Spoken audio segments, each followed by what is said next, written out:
Martin Luther यांनी म्हटले होते की कारण मी अशा एका व्यक्तीला ओळखतो ज्याने माझ्यासाठी दुःख सहन केले आणि माझ्यासाठी समाधान म्हणजेच तृप्त जीवन दिले. त्याचे नाव येशू ख्रिस्त, जो देवाचा पुत्र आहे आणि जिथे तो आहे तिथे मीही असेन. काय ख्रिस्तामधील तृप्त जीवन आपणास ठाऊक आहे?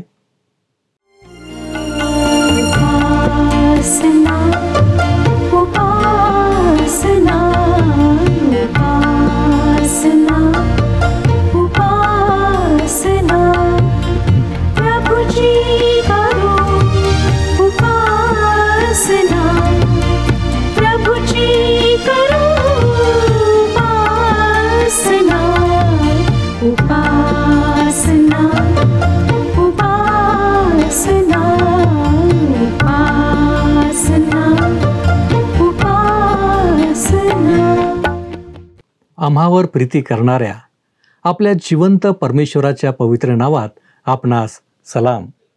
उपासना कार्यक्रमामध्ये आपले स्वागत आहे. प्रियांनो, पवित्र शास्त्र आम्हाला सांगते की देव आमच्यावर प्रीती करतो. त्यानेच आमच्या पापांसाठी प्रभू येशू ख्रिस्ताला आमच्यासाठी दिले. मागील 2 कार्यक्रमामध्ये आपण वधस्तंभावरील ख्रिस्त पाहिला आहे. आज आपण त्याचे गौरव पाहणार आहोत. तसेच ख्रिस्ती विश्वासणाऱ्याच्या जीवनामध्ये विश्वासाचा भक्कम पाया म्हणून ज्या स्तोत्राकडे पाहिले जाते त्याचे अध्ययन आम्ही सुरू करणार आहोत. प्रियांनो, आजचे अध्ययन आम्हाला एक वेगळीच पर्वणी आहे. काय आपण तयार आहात अध्ययन करण्यासाठी? तर मग चला प्रियांनो, आपण आपल्या अध्ययनाची सुरुवात करूया. श्रोत्यांनो, आम्ही स्तोत्रसंहिता ह्याच्या 22व्या अध्यायाचे अध्ययन सुरू केले आहे. मी आपणाला सांगितलं होतं की वधस्तंभाकरिता 2 शब्द आहेत ग्रीक भाषेमध्ये, एक स्टॉरॉस आणि दुसरा झुलॉन. आम्ही वाचतो की त्यांनी त्याला झाडावरून खाली काढले, अर्थात प्रभू येशू ख्रिस्ताला झाडावरून खाली काढले. काय त्यांच्या म्हणण्याचा हा अर्थ आहे की त्याला त्या खांबाच्या तुकड्यावर सरळ टांगण्यात आले? आजच्या युगात वधस्तंभाचा जो आकार प्रचलित आहे, स्वीकारार्ह आहे, त्याच्यासोबत मी सहमत आहे. परंतु अचूकता आणि स्तोत्रात वर्णिलेल्या खांबाचे वर्णन लक्षात घेण्यास थोड्या वेळ आपण परंपरेने चालत असलेल्या वधस्तंभाच्या आकाराला बाजूला ठेवूया. येशू ख्रिस्त म्हणाला, रान बैलांनी मला शिंगावर घेतले असता तू माझा धावा ऐकलास. दुसरी जी गोष्ट मला विस्मित करते ती ही की झुलॉन हा शब्द, ज्याचे भाषांतर खांब किंवा झाड करण्यात आले आहे, हा शब्द प्रगटीकरणाच्या 22व्या अध्यायात जीवनाचे झाड ह्यासाठी उपयोगात आणला गेला आहे. आता जेव्हा आपण 22व्या स्तोत्राच्या 22व्या वचनात येतो तेव्हा एकदम 2 शाखा विभाजित झालेल्या दिसतात. येशू ख्रिस्ताचे दुःख सहन आम्ही पाहिले. आता आम्ही त्यानंतर त्याचे गौरव पाहणार आहोत. 22वं वचन वाचूया. मी आपल्या बांधवांजवळ तुझ्या नावाची कीर्ती वर्णीन, मंडळीत तुझे स्तवन करीन. मला वाटतं येशू ख्रिस्ताने हे संपूर्ण स्तोत्र वधस्तंभावर म्हटले. तो पराजित होऊन मेला नाही, कारण जेव्हा तो अगदी शेवटच्या क्षणात होता तेव्हा त्याने म्हटले की हा शुभवर्तमानाची साक्ष देण्यात येईल. मी आपल्या बांधवांजवळ तुझ्या नावाची कीर्ती वर्णीन. आणि आम्हाला दिसतं की पेत्र महासभेपुढे, जेथे शास्त्री व परुषे एकत्र झाले होते, त्या ठिकाणी उभे राहून म्हणाला, प्रेषितांची कृत्ये 4था अध्याय आणि 12व्या वचनात, आणि तारण दुसऱ्या कोणाकडून नाही, कारण जेणेकरून आपले तारण होईल असे दुसरे कोणतेही नाव आकाशाखाली मनुष्यांमध्ये दिलेले नाही. लूका शुभवर्तमान 23वा अध्याय आणि 43व्या वचनात आम्ही वाचतो की तू आज माझ्याबरोबर सुखलोकात असशील. स्तोत्रसंहिता 22वा अध्याय 25 आणि 26 वचने ह्यावेळेला आपण वाचूया. महामंडळात तुझ्यामुळेच मी स्तवन करीतो, त्याच्या भक्तांसमक्ष मी आपले नवस फेडीन. दीन जन अन्न सेवन करून तृप्त होतील, परमेश्वराला शरण जाणारे त्याची स्तुती करीतील. तुम्ही चिरंजीव असा. वधस्तंभावर जो डाकू प्रभू येशू ख्रिस्तासोबत टांगलेला होता, तो म्हणाला की अहो येशू, आपण आपल्या राजाधिकाराने याल तेव्हा माझी आठवण करा. आणि येशू ख्रिस्ताने त्याला उत्तर दिले होते की तू माझ्याबरोबर सुखलोकात असशील. ज्यांना येशू ख्रिस्ताद्वारे पापांपासून सुटका प्राप्त झाली आहे ते सर्व आणि तो डाकू सुद्धा सुखलोकात राहणार आहे. रोमी कायद्यानुसार जरी तो डाकू ह्या पृथ्वीवर जगण्याच्या लायकीचा नव्हता, तरी येशू ख्रिस्ताने त्याला स्वतःच्या वधस्तंभावरील मृत्यूद्वारे स्वर्गाच्या लायकीचे बनवले.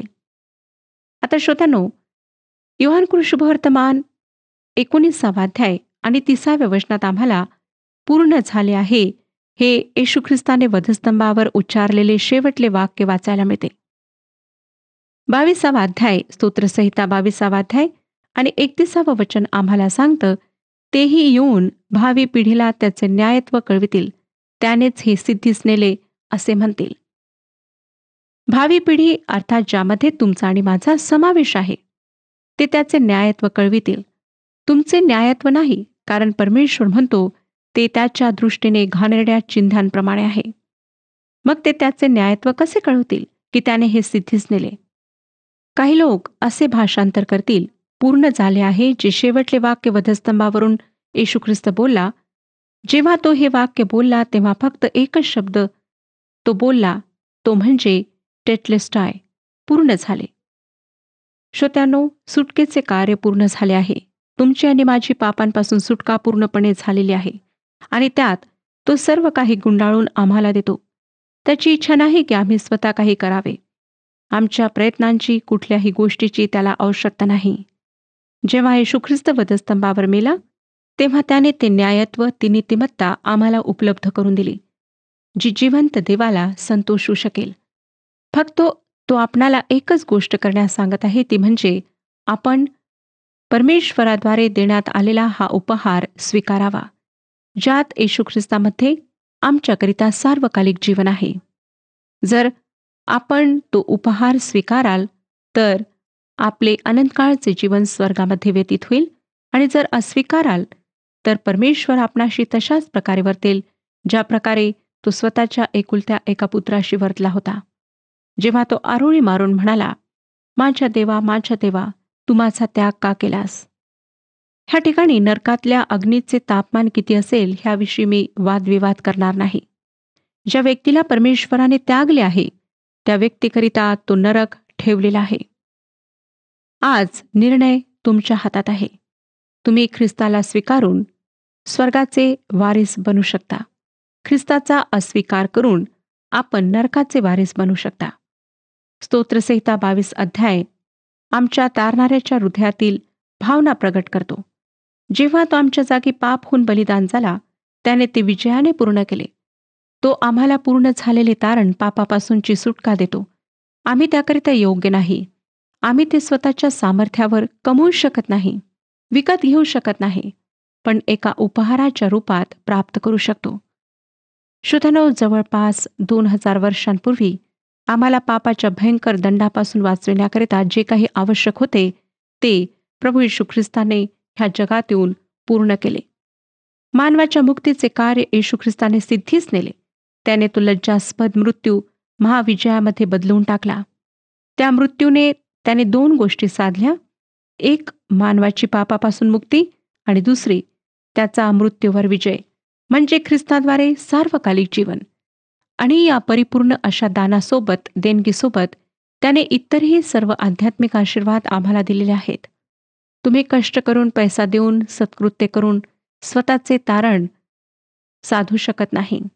म्हणून आज निर्णय घ्या. परमेश्वर आपणाला संधी देत आहे, तो आपणाशी बोलत आहे. आता आपण 23व्या अध्यायाकडे वळत आहोत. ख्रिस्तामध्ये तृप्त जीवन जगणाऱ्या ख्रिस्ती व्यक्तीचे हे एक सुंदर स्तुतिगीत आहे. देवाच्या कृपेने ज्याचे जीवन ओतप्रोत भरलेले आहे, त्या करुणाकर परमेश्वराच्या प्रेमळ बाहूंचे ज्याच्या भोवती संरक्षण आहे, आईपेक्षाही कोमल हृदय असलेला स्वर्गीय पिता ज्याचे पालन पोषण करतो, ज्याच्या सामर्थ्याची तुलना करता येणार नाही, त्या प्रभू परमेश्वराचे कृपेचे कवच ज्याच्या भोवती आहे, अशा सुरक्षित, सुखी व तृप्त जीवाने देवाला गौरव देत गायलेले हे सुमधुर भक्तिगीत आहे. आम्हाला या स्तोत्राचा अभ्यास करायला मिळत आहे, म्हणून आम्ही देवाचे मनोमन आभार मानूया. त्याच्या सर्व कृपेबद्दल आम्ही मानावे तितके आभार कमीच आहेत.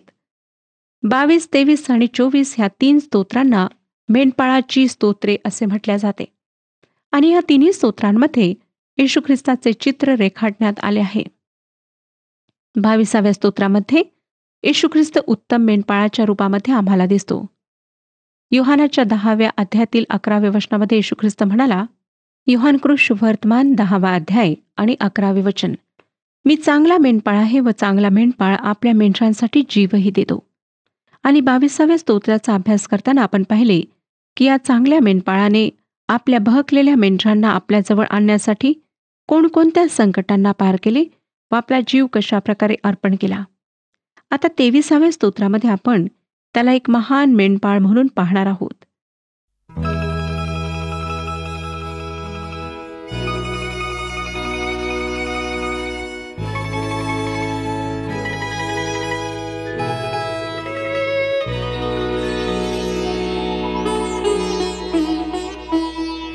ख्रिस्ता तुझ्यावरी प्रेम वाढो माझे, तुझ्यावरी प्रेम वाढो ख्रिस्ता तुझ्यावरी. पाया मी पडते अर्जी करीते तुझवरी प्रेम वाढो ख्रिस्ता तुझ्यावरी.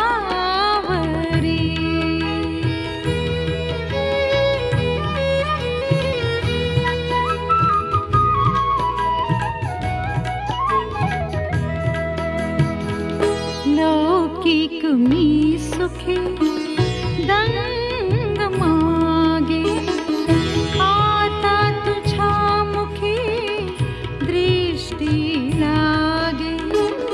भावा मी करीते आग्रह धरीते तुझवरी प्रेम वाढो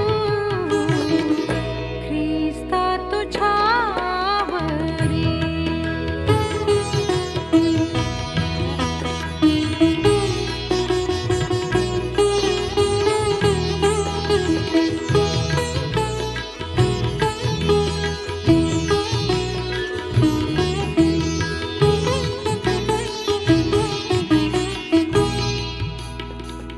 पारखिता मना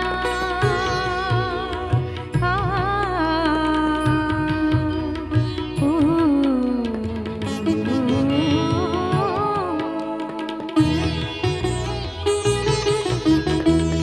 पारखिता मना दुःख होवो, ज्वालाही लागता हीण जाओ.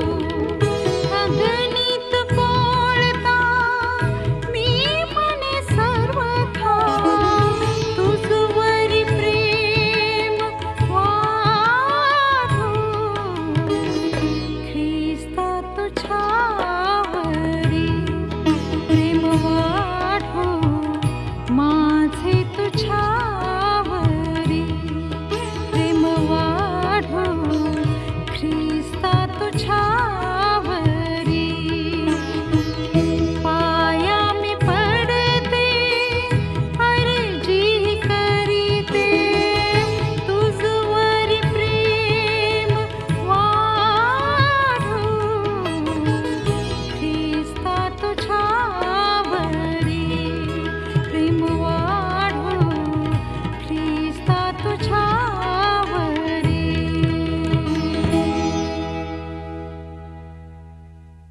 श्रोत्यांनो, इब्री लोकास लिहिलेल्या पत्रामध्ये 13व्या अध्यायात कशा प्रकारे आशीर्वाद देण्यात आला आहे ते आपण वाचूया. इब्री लोकास पत्र 13वा अध्याय 20 आणि 21 वचने.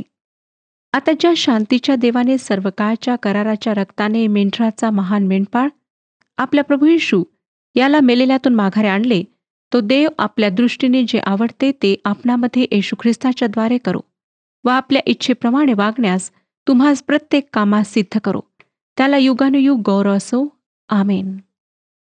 23व्या स्तोत्रामध्ये येशू ख्रिस्त महान मेंढपाळ म्हणून आम्हाला दिसतो आणि 24व्या स्तोत्रामध्ये मुख्य मेंढपाळ असे येशू ख्रिस्ताचे रूप आम्हाला दिसते. त्याच्याविषयी पेत्राचे पहिले पत्र 5वा अध्याय 4थे वचन सांगते. पेत्राचे पहिले पत्र 5वा अध्याय आणि 4थे वचन. मग मुख्य मेंढपाळ प्रगट होईल, तेव्हा तुम्हास गौरवाचा न कोमेजणारा मुकुट किंवा हार प्राप्त होईल. अगदी संक्षिप्तपणे जर या तिन्ही स्तोत्रांची रूपरेखा द्यायची असेल तर असे म्हणता येईल श्रोत्यांनो, की 22व्या स्तोत्रात आम्ही वधस्तंभ पाहतो, 23व्या स्तोत्रात मेंढपाळाची आकडे आम्हाला दिसते, तर 24व्या स्तोत्रामध्ये आम्हाला त्याचा राजमुकुट पाहायला मिळतो. 22व्या स्तोत्रात येशू ख्रिस्त तारक आहे, 23व्या स्तोत्रामध्ये तो तृप्ती देणारा आहे, तर 24व्या स्तोत्रात तो सार्वभौम राजा आहे. 22व्या स्तोत्रामध्ये तो पाया आहे, 23व्या स्तोत्रात तो प्रगटीकरण आहे, तर 24व्या स्तोत्रात तो अपेक्षा आहे. 22व्या स्तोत्रात तो मरण पावतो, 23व्या स्तोत्रात तो जिवंत आहे, तर 24व्या स्तोत्रात त्याचे पुनरागमन आहे. तसेच 22वे स्तोत्र भूतकाळाविषयी आहे, 23वे स्तोत्र वर्तमान काळाविषयी आहे, तर 24वे स्तोत्र भविष्य काळाविषयी आहे. 22व्या स्तोत्रात तो आपल्या मेंढरांसाठी आपला जीव देतो, 23व्या स्तोत्रात तो त्यांना प्रीती देतो, तर 24व्या स्तोत्रामध्ये तो आम्हाला पुन्हा येईल तेव्हा प्रकाश देणार आहे. खरोखर या तिन्ही स्तोत्रांमध्ये प्रभू येशू ख्रिस्ताचे एक अद्भुत आणि सुंदर चित्र रेखाटण्यात आले आहे, आणि ते काल्पनिक नाही तर सत्य आहे. 23व्या स्तोत्रामध्ये केवळ 6 वचने आहेत. ती अगदी सोपी अशी 6 वाक्ये आहेत, पण त्यामध्ये सौंदर्य ठासून भरलेले आहे. हे स्तोत्र ईश्वर विज्ञानाविषयी मोठे व क्लिष्ट विधान नाही, किंवा एखादे महत्वाचे विधान नाही, किंवा ते तत्वज्ञानातला एखादा किचकट उतारा नाही, परंतु ते एक अतिशय साधे स्तुतिगीत आहे, आणि त्याच वेळेस ते अतिशय उदात्त देखील आहे. या स्तोत्राचा अभ्यास करीत असताना सुरुवातीला त्याविषयीच्या प्राथमिक गोष्टी पाहणे आवश्यक आहे. हे स्तोत्र दाविदाने लिहिले हे सर्व मान्य आहे, परंतु प्रश्न हा आहे की हे स्तोत्र त्याने तरुण मेंढपाळ असताना लिहिले, की आयुष्याच्या उत्तरार्धात एक वयस्कर राजा म्हणून लिहिले? आणि या प्रश्नाचे उत्तर समजणे आवश्यक आहे. डॉक्टर मार्गन यांनी या स्तोत्राला एका वृद्ध मेंढपाळाचे गाणे असे शीर्षक दिले आहे. ही गोष्ट खरी आहे, कारण दावीद नंतर राजा झाला तरी तो आपले पूर्वीचे मेंढपाळ म्हणून कंठलेले दिवस विसरला नव्हता. आणि 23व्या स्तोत्रामध्ये आम्हाला एखाद्या अपरिपक्व व प्रौढत्व नसलेल्या तरुणाचे विचार वाचायला मिळत नाहीत, तर परिपक्व अनुभवाची भक्कम जोड असलेले बोल वाचायला मिळतात. हे स्तोत्र लिहिण्याच्या वेळेस दावीद बहुधा आपल्या आयुष्याच्या शेवटाजवळ पोहोचला असावा, आणि त्याने आपल्या वेगवेगळ्या अनुभवांनी भरलेल्या गतजीवनाकडे दृष्टिक्षेप टाकला असावा. त्याने जीवनातले बहुतेक सर्व प्रकारचे अनुभव घेतले होते. तो एक अनुभवी शिपाई होता, ज्याला खडतर जीवन, विजय आणि एकाकीपणा यांचा कठोर अनुभव होता. त्याच्यावर अनेकदा कठीण प्रसंग उद्भवले होते. त्याला परीक्षांमधून जावे लागले होते. म्हणून त्याने लिहिलेले 23वे स्तोत्र एका अपरिपक्व मनाने मांडलेला सिद्धांत नाही, तर दीर्घायुष्यामधील अनेक अनुभवांनी पक्वता आलेले ते अनुभवाचे एक फळ आहे, बोल आहेत. या स्तोत्राच्या पहिल्याच वचनात दावीद म्हणतो, परमेश्वर माझा मेंढपाळ आहे. आणि श्रोत्यांनो, आम्ही कित्येकदा हे वचन स्वतःसाठी उच्चारतो, पण परमेश्वराला स्वतःचा मेंढपाळ म्हणण्याचा अधिकार कोणी आपल्याला दिला? प्रिय श्रोत्यांनो, उत्तम मेंढपाळ आपल्या मेंढरासाठी जीवही देतो. आणि 22व्या स्तोत्राचा अभ्यास करताना आम्ही आमच्या उत्तम मेंढपाळाला, जे आम्ही मेंढरासारखे बहकलो होतो, त्या आमच्यासाठी वधस्तंभावर प्राण अर्पण करताना पाहिले. आणि प्रभू येशू ख्रिस्ताने आम्हाला योहानकृत शुभवर्तमान 10वा अध्याय 14 आणि 15 वचनांमध्ये सांगितले, मी उत्तम मेंढपाळ आहे. जसा पिता मला व मी पित्याला ओळखतो, व जे माझे आहेत त्यास मी ओळखतो, व जे माझे आहेत ते मला ओळखतात, आणि मेंढरांसाठी मी आपला जीव देतो. तसेच योहानाच्या पहिल्या अध्यायातील 12व्या वचनात देवाचे वचन आम्हाला सांगते, जितक्यांनी त्याचा स्वीकार केला तितक्यांना, म्हणजे त्याच्या नावावर विश्वास ठेवणाऱ्यांना, त्याने देवाची मुले होण्याचा अधिकार दिला. श्रोत्यांनो, परमेश्वराला स्वतःचा मेंढपाळ म्हणण्याचा अधिकार आम्हाला येशूवर विश्वास ठेवल्याने प्राप्त होतो. 23व्या स्तोत्राची पहिली 2 वचने आता आपण वाचणार आहोत. परमेश्वर माझा मेंढपाळ आहे, मला काही उणे पडणार नाही. तो मला हिरव्यागार कुरणात बसवितो, तो मला संथ पाण्यावर नेतो. श्रोत्यानो, येशू ख्रिस्ताने वधस्तंभावर मानवाच्या सर्व पातकांची शिक्षा स्वतःवर घेतली आणि मानवाची त्याच्यावर येणाऱ्या मरणदंडापासून सुटका केली.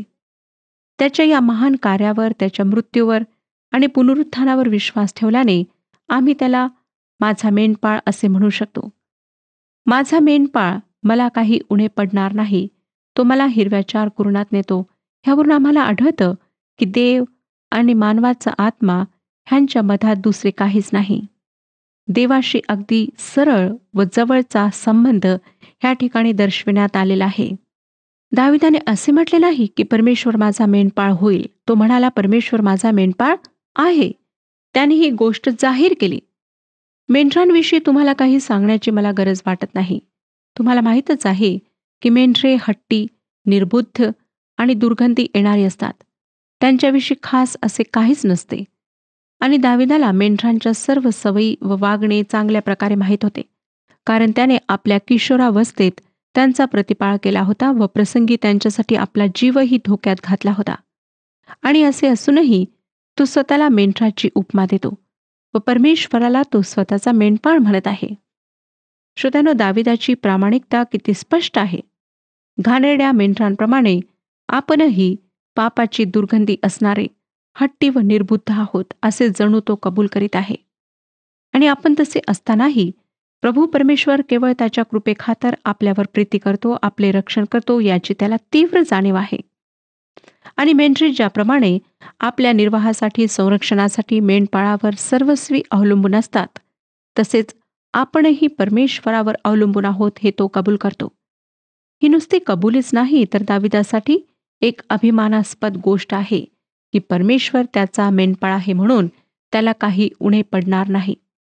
त्याला आवश्यक असलेली सुरक्षितता, समाधान व सुख या गोष्टी त्याला या मेंढपाळापासून म्हणजे परमेश्वरापासून प्राप्त होतात. तुम्ही जेव्हा हे स्तोत्र म्हणता तेव्हा तुमचा स्वतःविषयीचा दृष्टिकोन काय असतो? दाविदाप्रमाणे तुम्ही कबूल करता का की मेंढरासारखे तुम्हीही पापाच्या मळाने गलिच्छ झाला आहात आणि स्वतःचे जीवन नीतिमानतेने जगण्यासाठी लागणारी सुज्ञता तुमच्याजवळ नाही? जेव्हा आम्ही परमेश्वराला तो जसा पवित्र आणि सामर्थ्यशाली आहे तसा पाहतो, तेव्हाच आम्हाला आमच्या अपराधांची जाणीव होते. आम्ही यशया, यिर्मया या संदेष्टांनी कबूल केल्याप्रमाणे कबूल करतो की आम्ही पातकी आणि अपराधी आहोत. एकदा ते पाप धुवून टाकण्याची जाणीव आमच्यामध्ये निर्माण झाली की ख्रिस्ताद्वारे आम्ही देवाकडे येतो आणि तेव्हापासून आमचे व देवाचे संबंध प्रस्थापित व्हायला सुरुवात होते. एकदा या आमच्या मेंढपाळाची आम्हाला ओळख पटली की आम्ही दाविदाप्रमाणे म्हणू शकतो की परमेश्वर माझा मेंढपाळ आहे, मला काही उणे पडणार नाही. श्रोत्यानो, प्रभू परमेश्वराचे वचन त्याच्या लेकरांना, त्याचे भय धरणाऱ्यांना काय सांगते ते आम्हाला स्तोत्रसंहिता 84 अध्याय 11व्या वचनाच्या दुसऱ्या भागात वाचायला मिळते. हे वचन सांगतं की जे सात्विकपणे चालतात त्यास उत्तम ते दिल्या वाचून तो राहणार नाही. तसेच स्तोत्रसंहिता 34 अध्याय आणि 10व्या वचनात पवित्र शास्त्र सांगते, तरुण सिंहासही वाण पडते व त्यांची उपासमार होते, पण परमेश्वराला शरण जाणाऱ्यास कोणत्याही चांगल्या वस्तूंची वाण पडत नाही. परमेश्वर आम्हाला त्याच्या मेंढरांना कसलीही उणीव पडू देत नाही. स्तोत्रकर्ता म्हणतो, तो मला हिरव्याचार कुरणात बसवितो. मेंढरांना जोपर्यंत पुरेसे गवत खायला मिळत नाही तोपर्यंत ते खाली बसत नाहीत. जेव्हा मेंढरे हिरव्यागार कुरणात बसलेली असतात तेव्हा त्याचा अर्थ असा होतो की त्यांची भूक भागलेली आहे. श्रोत्यानो, ख्रिस्त आमची परिपूर्णता आहे. योहानकृत शुभवर्तमान 6वा अध्याय 35 आणि 36 वचनात येशू ख्रिस्ताने म्हटले, योहानकृत शुभवर्तमान 6वा अध्याय 35 आणि 36 वचने, जीवनाची भाकर मी आहे, जो मजकडे येतो त्याला भूक लागणार नाही आणि जो मजवर विश्वास ठेवतो त्याला कधीही तहान लागणार नाही. श्रोत्यानो, पवित्र शास्त्र आम्हाला सांगते की जर आम्ही आमच्या आध्यात्मिक जीवनाची आधी काळजी घेऊ तर आम्हाला जगी गोष्टीही परमेश्वर पुरवेल. परंतु जुन्या करारात असे म्हटले आहे की मनुष्य केवळ भाकरीने नव्हे तर परमेश्वराच्या मुखातून निघणाऱ्या प्रत्येक वचनाने जगेल. म्हणजे आमच्या शारीरिक भुकेची दखल परमेश्वर घेतो. ती गरज तर तोच भागवतो. पण जीवनासाठी ज्या आध्यात्मिक भाकरीची आम्हाला गरज आहे ती त्याने आमच्यासाठी ख्रिस्त येशूमध्ये देवाच्या प्रगट वचनामध्ये पुरविली आहे. श्रोत्यानो, त्या येशू ख्रिस्तापासून तुम्ही किती आध्यात्मिक अन्न घेता? तुमच्या आत्म्याची स्थिती काय आहे? योग्य आहार, पुरेसा आराम आणि पुरेसा शारीरिक व्यायाम यांनी आपले शरीर निरोगी राखणे तुम्हाला समजते. पण तुमच्या आत्म्याचा तुम्ही कधी विचार केला आहे काय? तो निरोगी आहे की रोगट आहे हे तुम्ही तपासून पाहिले आहे काय? तुम्हाला आत्मिक भूक आहे व ती तुम्ही भागवायला हवी, नाहीतर तुमचे संपूर्ण जीवन रोगट बनू शकते याची तुम्हाला कधी जाणीव झाली आहे काय? श्रोत्यानो, देवाचे वचन त्याच्या लोकांकरिता भाकरीप्रमाणे आहे आणि देवाची स्तुती असो की ते आमच्याजवळ विपुलतेने उपलब्ध आहे. या कार्यक्रमाद्वारे, देवाच्या सेवकांद्वारे, ख्रिस्ती साहित्यांद्वारे ते विपुलतेने उपलब्ध आहे. देवाने आम्हाला खरोखर हिरव्यागार कुरणात बसवले आहे. पण जर आम्ही हट्टीपणाने ते अन्न ग्रहण न करण्याचे ठरवले तर त्यात देवाचा दोष नाही. आज विचार करा आणि प्रभू येशू ख्रिस्ताजवळ या, आत्मिक भोजन प्राप्त करा. प्रभू आपणा सर्वांस आशीर्वाद देऊ.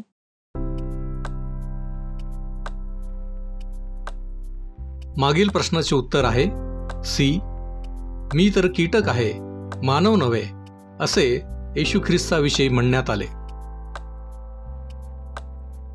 आजचा प्रश्न, 22, 23 आणि 24 या 3 स्तोत्रांना कोणती स्तोत्रे असे म्हटले जाते?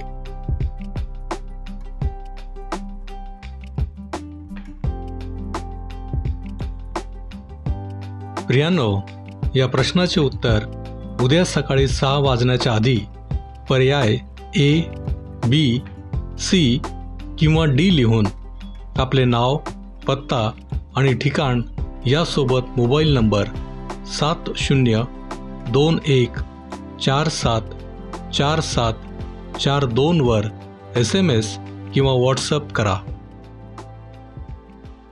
प्रियांनो, आपण पाहिले की स्तोत्र 22 हे तारणाऱ्याच्या हृदयातील भावना प्रकट करणारे आहे. ख्रिस्ताद्वारे परिपूर्ण झालेल्या भविष्यवाण्या विषयीचा हा भाग आपण पाहिला.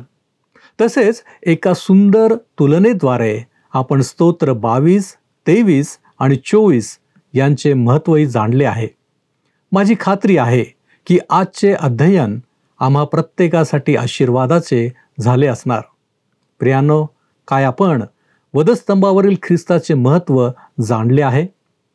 काय ख्रिस्त आणि आमचे नाते मेंढपाळ आणि मेंढरांचे आहे?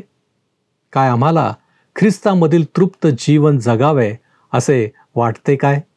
आपण आत्मपरीक्षण करूया. आपण प्रार्थना करू. प्रभूजी, आम्ही तुझे लेकरं या नात्याने तुझ्या चरणापाशी आलेलो आहोत. आम्हाला ठाऊक आहे की तू आमचा प्रिय मेंढपाळ आहेस, जो तू आमच्या जीवनामध्ये आमची काळजी घेतो, आम्हाला चालवतोस, मार्गदर्शन करतोस आणि संरक्षण देखील देतोस. आणि म्हणूनच प्रभूजी, तुझ्यामध्ये आणि आमच्यामधलं जे नातं आहे ते अधिक दृढ राहावं यासाठी प्रभूजी आम्ही तुझ्याकडं आमचं लक्ष लावलेलं आहे.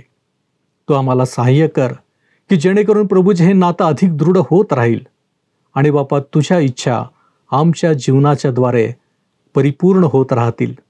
म्हणून आम्ही स्वतःला तुझ्या पवित्र हातामध्ये सोपवितो. तू आमचा स्वीकार कर. येशू ख्रिस्त आमचा प्रभू याच्याद्वारे मागतो म्हणून तू ऐक.